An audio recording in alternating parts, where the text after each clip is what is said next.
Today we'll be painting our pastries / cake drawings. Grab whichever kinds of paints you've got and paintbrushes. And I'm going to show you some different techniques that you can try using your watercolors. The first technique is to use some plastic wrap. This is what you might wrap up some leftovers in your kitchen with. I've already ripped off a piece here. And what I'm going to do is I am going to paint.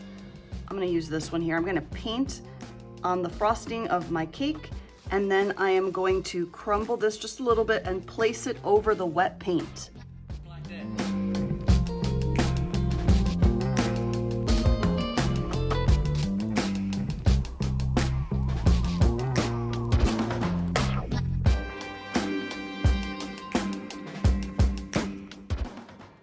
I've decided to use the mixing tray or just something to keep that plastic from popping up while it dries. And now I'm going to try something similar, a similar technique using bubble wrap. Bubble wrap is that stuff that comes in boxes to keep things from breaking. Please don't pop it if you want this technique to work out. But what I'm going to do now is I'm going to paint another cake and I'm going to rest this over it, and I'm going to get the impression of all these different bubbles.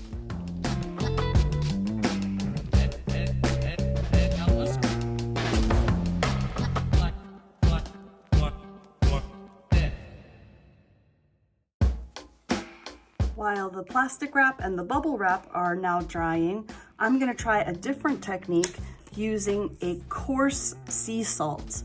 Now you'll need to get permission for anything that you're using from your kitchen, of course, but this kind of salt, it's not very thin. It has really large granules. Let's take a look at what some of them look like. They're big chunks of salt. And what I'm going to do is I'm going to put those over some wet watercolor paint, and we're going to see what happens. That's a fun watercolor technique to try, but make sure you get permission first.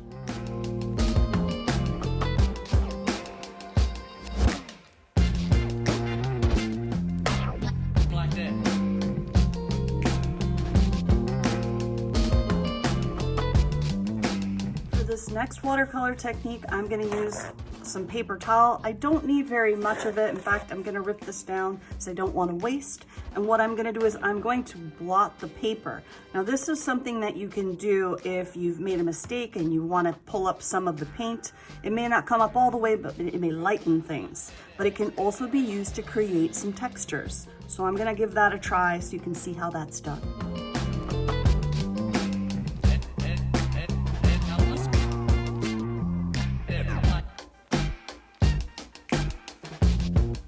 Let's take a look at the results of our plastic wrap first. Sort of a crystally look. Our bubble wrap. Still a little bit wet, but we can make out the shapes of the circles on the bubbles. Next we have the salt, which looks like it's completely dry, and we're going to need to remove that salt. The way we're going to do it is we're just going to either brush it off when it's completely dry or shake it off into the garbage. You don't want the salt everywhere, so pushing it off into the garbage is a really good idea. Let's see what happens, see what we've got. If they're stuck, just kind of brush them off. I can start to see the bit of like a pickled look. I'm going to go ahead and shake this off into the garbage and show you what it looks like when it's all the way off. So here is the salt. I've removed the salt. You definitely don't want to leave it sitting on there permanently because it will absorb moisture and water from the air and it will melt on your paper. So I think I said before pickled, it is a pitted kind of a look. You'll see all these little kind of speckles where the salt was resting. And then the last technique up here is the paper towel. You can see how it looks sort of cloudy. The last technique that I'm going to show you is a wipeout. And what I'm going to do is I'm going to take a wet paintbrush and I am going to brush through dry paint. So you can use this to lighten up areas of paint that are already dry. It won't remove it completely, but you can lighten it up, or you can even use it maybe to create some sort of patterns.